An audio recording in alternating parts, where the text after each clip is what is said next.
இன்று நாம் நாட்காட்டியை பார்க்கிறோம். ஜூலை 9. இது தேதியின்படி நாம் பிறந்த நாள். நமக்கு என்ன பிறந்த நாள்? நாம் யாருக்காக பிறந்தோம்? யாருக்காக வாழ்ந்தோம்? யாருக்காக வாழ்கிறோம்?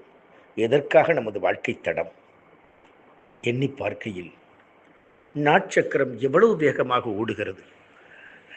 நெருநல் உடனொருவன் இன்று இலை எனும் பெருமை உடைத்து இவ்வுலகு. நிலையில்லாத வாழ்க்கையில் நம் பணிகள் நிலைத்த பணிகளாக அமைவதற்கான வாழ்க்கை பயணம் தொடர வேண்டும். நம்மோடு எவ்வளவு பேர் பயணித்து வருகிறார்கள். மகா சன்னிதானம் விட்டு சென்ற உறவுகள், நம்மோடு புதிதாய் சேர்ந்த உறவுகள் என்று நட்பின் வட்டம் உறவின் வட்டம் விரிந்து பெருகி இருக்கிறது. எல்லோருக்குமாக நமது வாழ்க்கை அமைய வேண்டும்.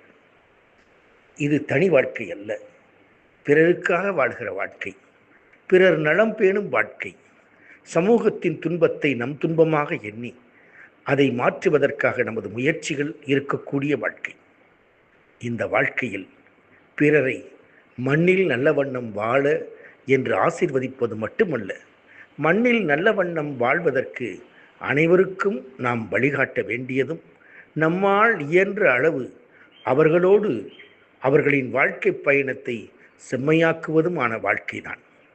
இதில் சிலருக்கு நம்மை பிடிக்காமல் போகலாம், பலருக்கு நம்மை மிகவும் பிடிக்கலாம்.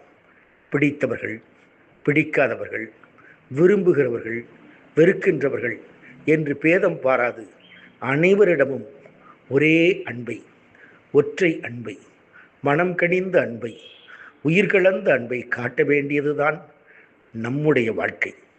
எல்லோருக்கும் அன்புடையவர்களாய், நலம் பறைப்பவர்களாய், அனைவரின் நலத்தையும் நம்முடைய நலமாக எண்ணி பார்ப்பதாய் நம் வாழ்க்கை தொடர இறையருளை எண்ணி, குருவருளை எண்ணி, நம் பிரார்த்தனைகளோடு நமது வாழ்க்கை பயணம் தொடர்கிறது. அனைவருக்கும் இனிமையும் அன்பும் கிடைக்க பிரார்த்திக்கிறோம். எல்லாம் வல்ல இறையர்களை பிரார்த்தித்து பயணம் தொடர்கிறது.